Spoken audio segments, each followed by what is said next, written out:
All right, it's already o'clock. So hi, everybody. Welcome back to another Survalyzer webinar. Today, we are shifting the focus a little bit from our usual product and feature releases, and we're diving a bit deeper into our latest employee experience solution. Therefore, we are presenting to you today the webinar, which is called Increase Employee Retention by Addressing Issues That Really Matter. And we have today with us Leander Pas, which is our head of sales of the Benelux region. He is going to walk us through this latest release that we have related to employee experience. And you see that at the bottom, we have here a Q&A section. You can leave there your questions and upvote them. And at the end, we will, as usual, go through some of them if we have a few minutes of time and answer as many as we can. So I will leave the stage now to the expert today. Leander, you can take over. Yeah, thank you very much for the introduction, Melanie, and welcome everyone. Thank you for joining today. And in this webinar, we will focus on a challenge I think many HR leaders are facing right now, because despite investing heavily in employee listening, many organizations still face high turnover rates and still face low engagement scores and also difficulty turning feedback into action. And personally, I think the truth of the matter is that most organizations already collect large amounts of feedback, right? The question is therefore no longer whether we are listening, but more if we are learning the right things from that feedback and if we are turning those insights into effective action. And therefore, this presentation is today about how you can structure your employee listening in a way that produces reliable, actionable insights.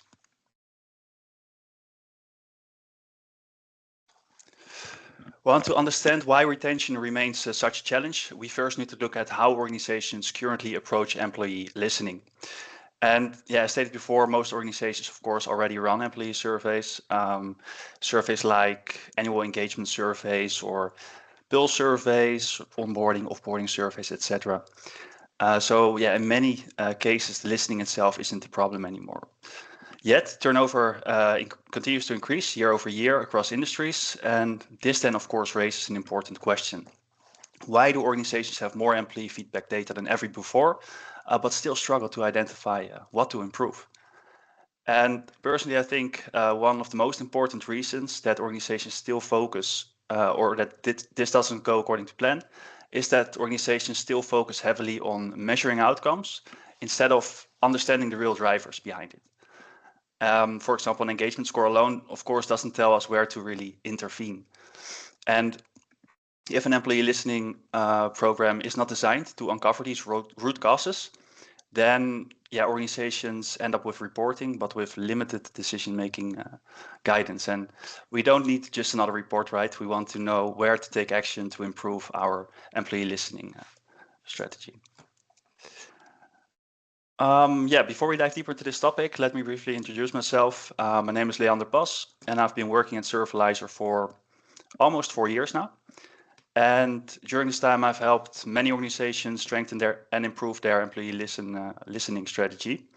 And today I would like to show you how we approach this challenge and how we help organizations turn employee feedback into meaningful action. The true cost of turnover. Yep. HR is all about people, right? But if we only talk about people, then sometimes we forget the real business impact of turnover. And that impact actually goes far beyond financial costs alone.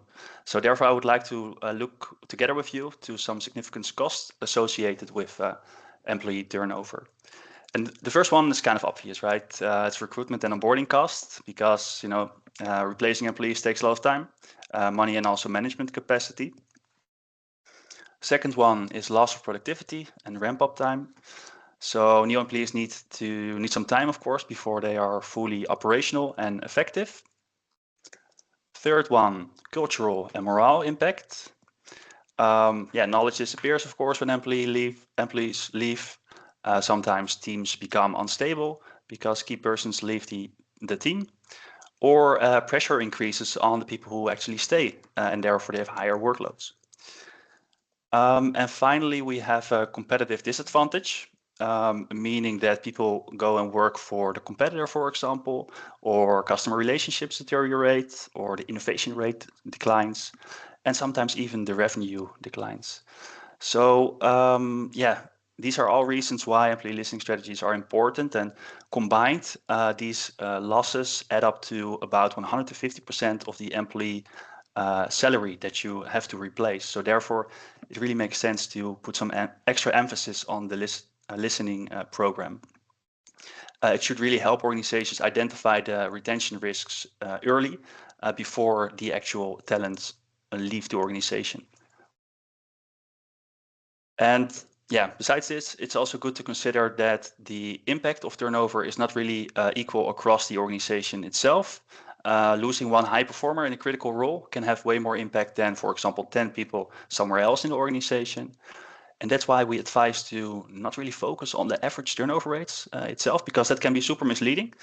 Because yeah, a company may report healthy turnover rates, but in the end, they lose people at places they can least afford to lose them.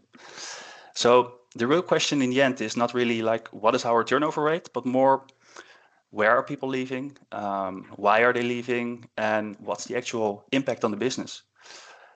And yeah, unfortunately, organizations often get stuck in this process.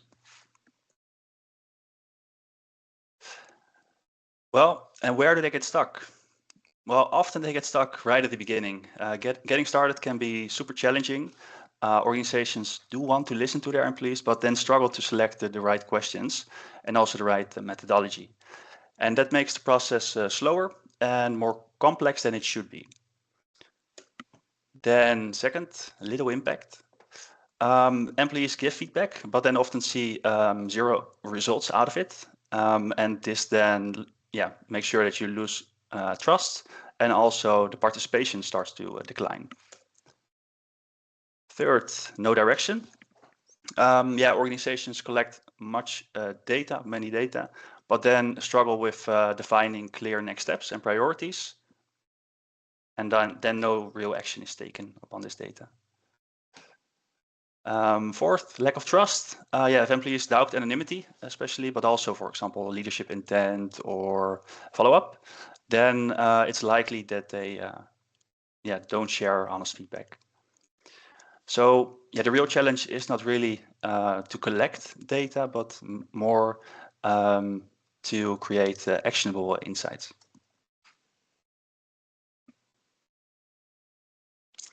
But how can we take action if we don't know what is driving high or low engagement scores? Well, therefore, I think one of the most important methodological shifts in employee listening is to shift from scores to drivers. And we often see organizations who primarily focus on benchmark scores alone. Like, for example, over here, engagement score is 68. But from an HR perspective, it makes more sense to understand what is driving this 68. And therefore, scores themselves tell organizations rarely what to do next. What you preferably would know is the issue related to, for example, leadership, or maybe workload or recognition or growth. And if you not really understand that, then an intervention, of course, also becomes more complicated, reactive, and mostly ineffective. And that's why we use an advanced statistical method called key driver analysis. And this key driver analysis helps organizations to identify what factors have the strongest statistical relationship with the engagement score. And this then also creates much stronger foundation, of course, and prioritization for the actual actions that you're going to undertake. So instead of launching broad initiatives, organizations can focus on areas with the highest expected impact. But meaningful driver analysis then also is then only possible, of course, when the survey design is super strong. And that brings us to our next topic, the survey design itself. Because what we often see is that many employee surveys still rely on internally created question sets. And that's all fine, but sometimes these are difficult to benchmark. And also not always scientifically validated. And yeah, our approach at Survalyzer is that we use validated driver frameworks to build around these key dimensions of employee experience. And these will then help you to understand what is driving high or low scores. And yeah, these frameworks are based on established psychology principles and adapted also to different industries. So, and this matters because then, of course, stronger survey design leads to better insights. So if organizations ask the wrong question, I think even sophisticated analytics cannot really produce meaningful guidance. So once the right frameworks are in place, then the next step becomes, of course, translating these insights into action. Yeah, so once you have selected the right questions, the next step becomes, of course, to turn them into insights. And that's why we use validated methods like we see here, the ideal employee index, the engagement index, and also loyalty index. The ideal employee index, for example, shows how many employees score highly across all core teams. And yeah, this helps then identify employees who are true ambassadors of your organization. The second one is the engagement index, and this shows you clearly how many people are motivated, comfortable, frustrated, or committed within your organization. And this helps you to identify where, for example, disengagement or retention risk may occur. Third one is loyalty index, and this one really shows the commitment of the employees across multiple departments. And this then helps employees or organizations to see where employees are most likely to stay or leave. And yeah, together, I think these methods really offer us a good framework that can help organizations to quickly identify where actions are needed. And once the insights are clear, the next step becomes then, of course, to actually create a structured follow-up process. And that's what we do with the following 3 steps. First, we try to understand what is really happening in the organization. Where do we see friction? Where do we see disengagement or retention risk? Then we are going to deepen, like why is this happening? Which drivers are statistically most influential, or which employee segments are most affected? And then third, we have act. And here we should really try to understand where to intervene first, which actions to undertake, and yeah, here we try to really understand what to do next. And this transforms employee listening from a pure measurement exercise to continuous improvement process. And I think, yeah, personally, more importantly, it helps HR teams to connect employee feedback to real organizational outcomes.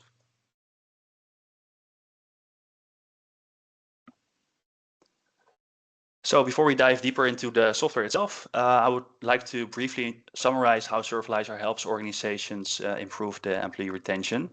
First, we use employee opinion study that goes really beyond the engagement scores itself.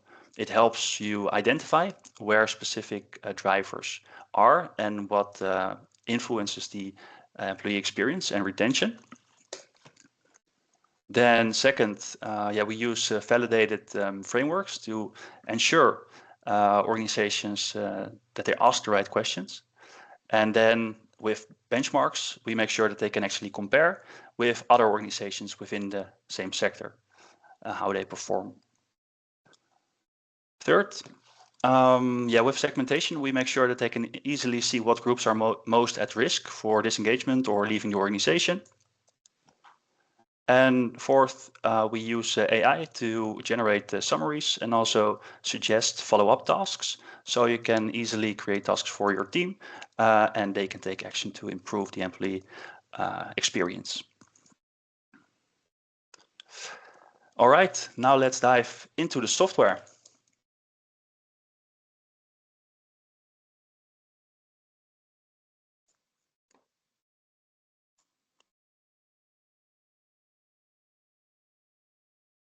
All right.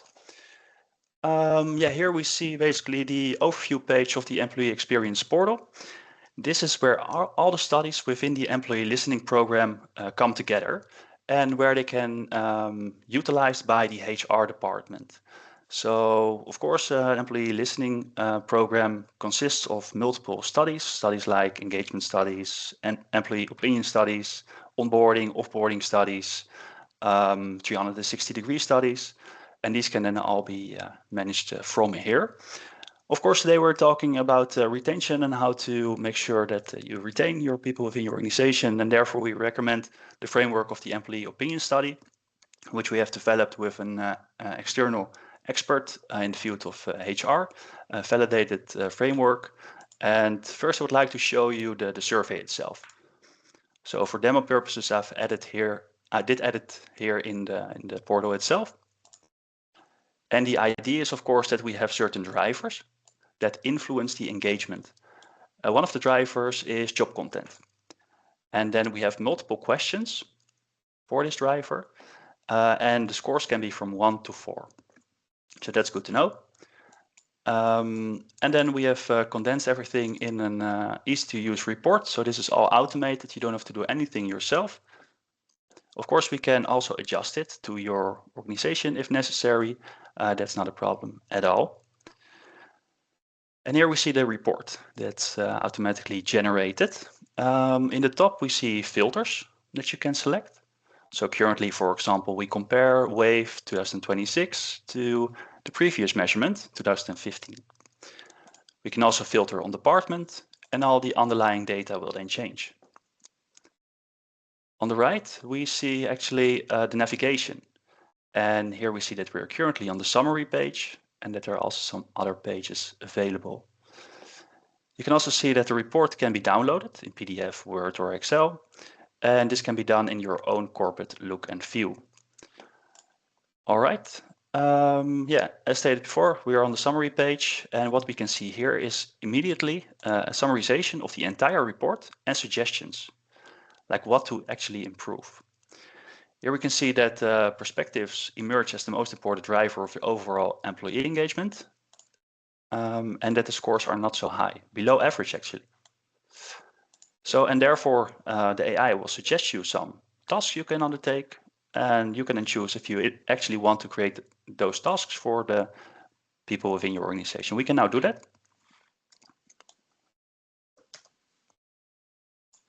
Oops. So here we can create a task. We assign it to Bart. He can then follow up on it. It's about communication, and the task should be completed by next week. We can also write some additional text here and then submit. And then Bart will receive an email notification like, hey, there's a task created for you, please follow up. And in this way, you can really undertake action on the insights that are from the report. But this, of course, is just a summary page, right? There are many more pages I would like to show you, but I'm just going to go to the next one, overall main results.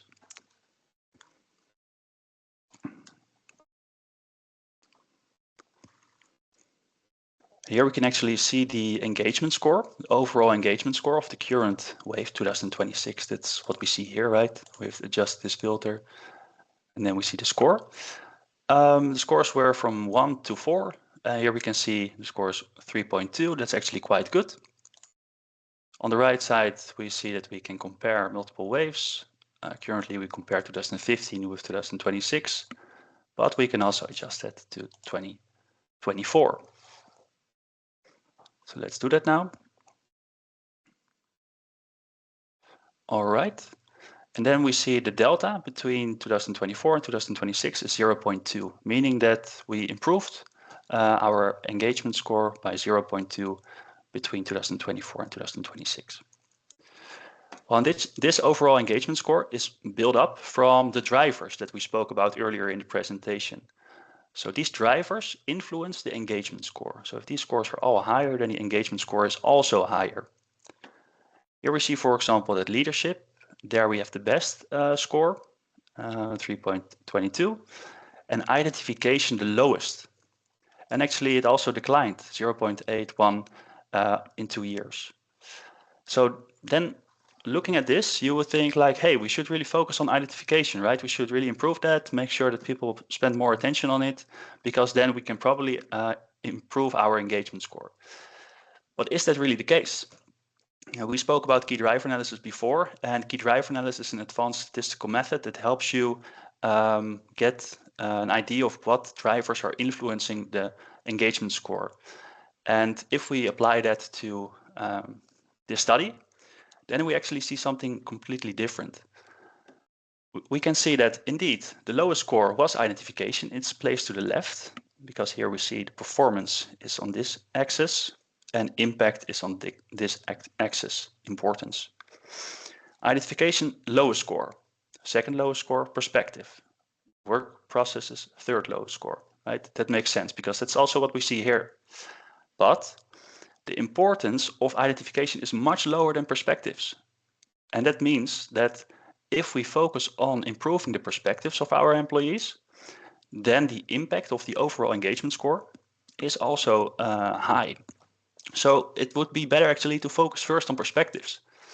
And that's also in line actually, but with what we saw on the summary page, right? Because there we saw perspectives. We already created a task for that, so that's great.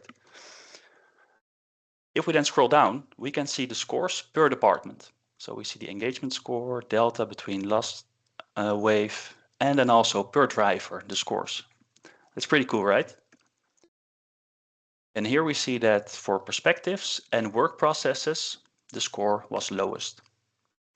So then again, you would think like, hey, we should focus for this department on this score. But is that actually the case? Well, we can find out because we can also filter here on department, right? So let's do that now. Then we can see the scores per department. And we see for the key driver analysis also different results. We see that even though the lowest score was on work processes, the impact is a bit lower than identification. So yeah, in order to improve the engagement score for this department, you probably want to focus on these 3 topics. And we can then also create a task. We can do that here.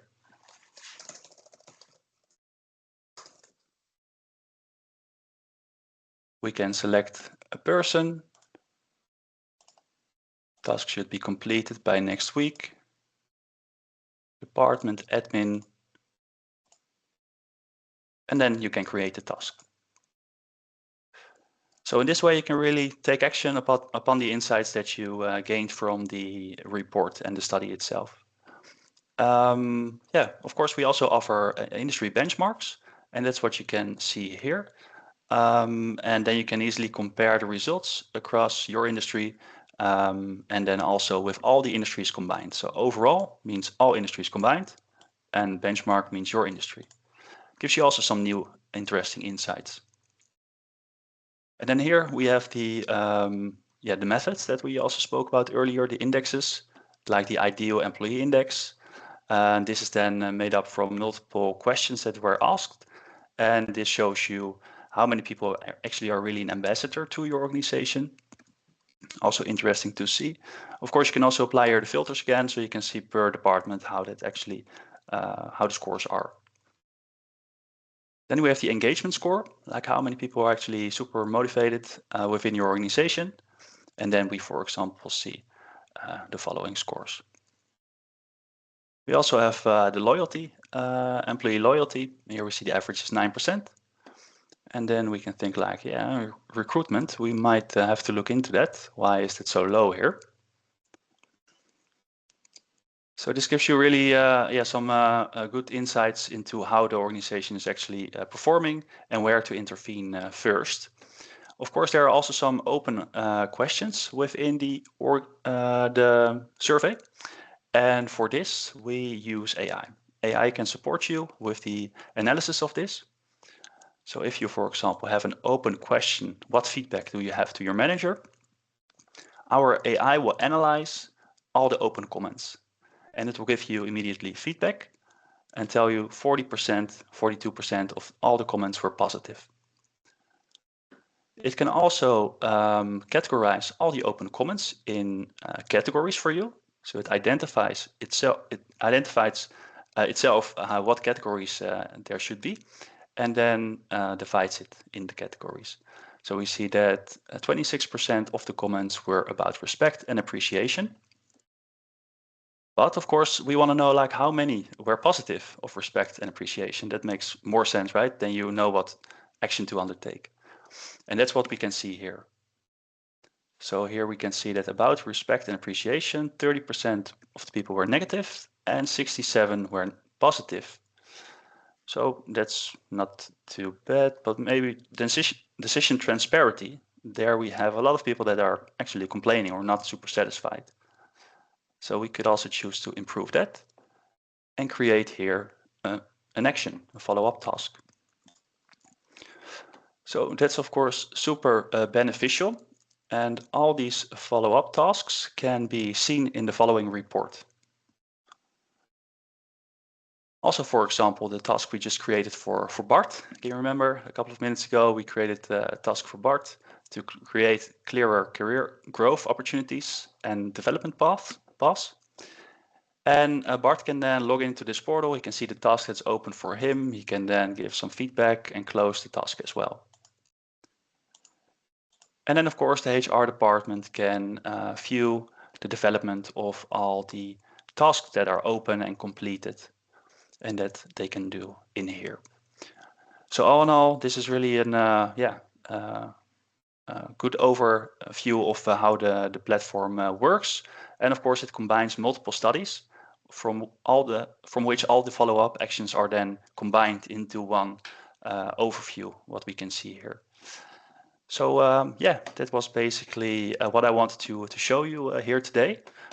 So thank you for your time, and if you have questions, then please leave them in the chat. Thank you, Leander. Very clear, everything. We have actually one question. Maybe you can answer it. It is, where does the industry benchmark data come from? Is that frequently updated? Yeah, so we update it annually, and we have actually acquired another organization that conducts research within Europe, and we can use their benchmark data. So that's how we do it. Great. Good. So far, we don't have any other questions. So I would say thank you very much, everybody, for being here today. You will, as always, receive a recording of the session, probably tomorrow. And any questions that might come up afterwards, please don't hesitate to contact Leander. He's always going to be very happy to answer. Actually, one other question just came in. Mm-hmm. I would be interested if and how AI can be included in the analysis. Multiple ways. So, for example, we can, of course, do the sentiment and topic analysis, what we just saw in the open comments, where we categorize the open answers in sentiment, but also in topics. Besides this, very important, of course, anonymity in employee surveys. And with AI, we can anonymize the open comments. So if there are names dropped within the text block, then we can erase them, but also phone numbers, etc. So that's really helpful, I think, for many organizations. And besides that, of course, we can also create these follow-up tasks or suggestions through which the AI can steer you in a direction to improve actually the employee listening program. So and besides that, I think also another important one, many organizations, of course, are doing employee studies for a global workforce, and at Survalyzer we can easily translate all comments to one goal language. So if you want to do the reporting in English, for example, but you want to do the studies in 20 other languages, no problem. We collect the data in the desired language of that specific employee, and we then translate all the comments back to English, because then you can, of course, internally show that within your organization. So that's also an important thing, and the translation is done with AI. Great. Then thank you very much, everyone, for joining today. And for all the companies that are serious about employee listening, we offer some small low-cost pilot projects this summer. We still have 3 seats left. So if you're interested, just let us know afterwards, and then we will discuss it together. Thank you. Perfect. Thank you so much. And everybody, I wish you a very successful day. Until the next one. Bye-bye. Bye-bye.